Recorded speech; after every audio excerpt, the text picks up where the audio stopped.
Nisha, you have been a story of triumph, moving from strength to strength, and you have managed to do a lot in, what should I say, the few years that you have been out there in the working world, given that you're just in your early 20s, I would say. Okay, that's a secret because actually we were together in school. So whatever that secret is, we are not going to go there. But Nisha, please do tell us what your thoughts on this are. How can we, number one, create more awareness about breast cancer? How can we work to enhance the attention that Dogri is getting? And then, of course, I'll ask you about marketing all of this for this particular exhibition. So first of all, I'd like to give my felicitations to Poonam Jamwal, who just called me this morning at 11 o'clock to participate. And I rushed to cancel all my commitments today to be part of something that would celebrate my heritage and my land. I am deeply loyal and in love with my Jammu. And it saddens me that it took so many years to integrate Jammu and Kashmir as part of India and to bring it into our fold and into the country where it needs to be so much more celebrated and given impetus in terms of its art, its beautiful, stunning crafts, and its people, its innocent, lovely Dogra people.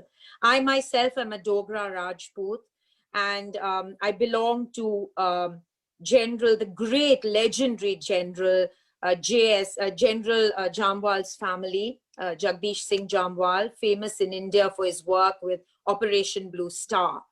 My husband, Kumar Rameshwar Singh, has lived and we still have a home in Jammu. I'd like to say that this beautiful temple city on the banks of the Tavi River needs so much patronage from all of us, Shivani from you, Poonam from you, Rashmi JamVwal, Dr. K.K. Gandhi. We need to work on helping Jammu receive patronage in infrastructure, industry, to renew, restore, and reforest Jammu, its horticulture, its floriculture. And if we truly want India to be Atmanirbhar, we do need to bring in cities and states like Jammu and Kashmir, like Orissa. I work in Orissa with the tribals, with the Adivasis.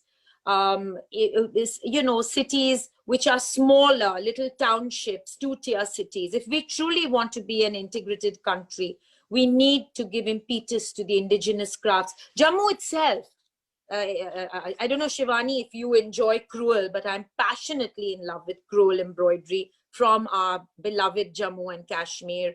I think Gudda, one of India's, at least one of my favorite artists and couturiers, is also such a brilliant proponent of crewel. He patronizes the crewel embroidery that comes from Kashmir and Jammu.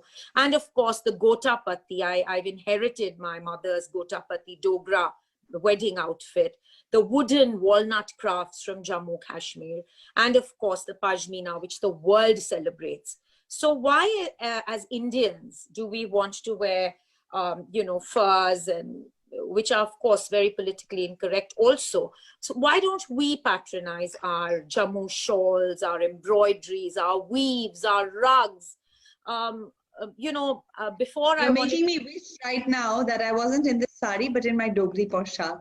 By the way, for my sister's son, Poonam does this. it must be mandatory. Wear our Dogri poshak, isn't it? We must all wear them. But Nisha, I wanted to ask you as we conclude, how can we make sure that there are avenues that are really drawing attention? Of course, Poonam's work is epic, but what from your perspective would you be able to contribute to making sure that Dogri and our heritage gets a good way forward? I want to answer this with saying one thing for two issues. One is Indian art going international, and Dogra and Jammu temples, art, craft going international. For both things, you need awareness. You need ambassadors. You need people like you and me, Shivani, to actually sport and make it trendy internationally. We need to celebrate the arts and crafts of India and of Jammu and Kashmir. What is sorely lacking is awareness.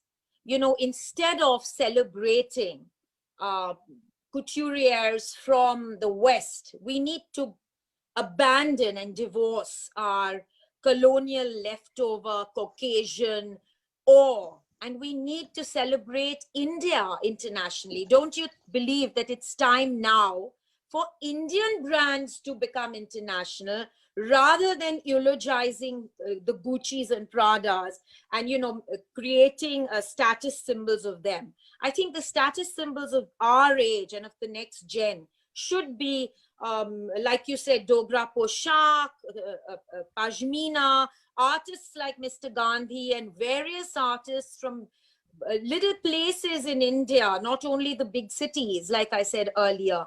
And of course, the most important thing is literature and awareness about, for instance, to be part of this esteemed panel. When Poonam spoke to me at the late hour of 11 and 12 o'clock today, I went on the net to see if I was missing out something. Do you know, Poonam and Shivani and all my esteemed panelists, that there's such little information on Jammu on the net? And subsequently, so we're going to change that, Nisha. Are we going to use this platform to make sure that we have it all out there? So. I hope, Shivani, there'll be more platforms like this. I hope we as, ambassadors of this country can be able to be spokespeople for our arts and crafts. Because the only answer to all the questions is awareness. And until the world becomes aware of indigenous crafts and contemporary art coming from places like Jammu, it's not going to get patrons, because unless you can see it. So Poonam, kudos to what you're doing.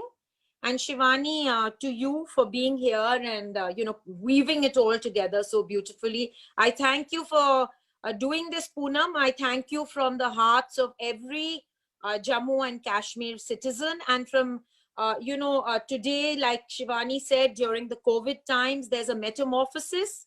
Everything's going to have a greater outreach on the net. And we need more Poonams out there to celebrate India internationally online.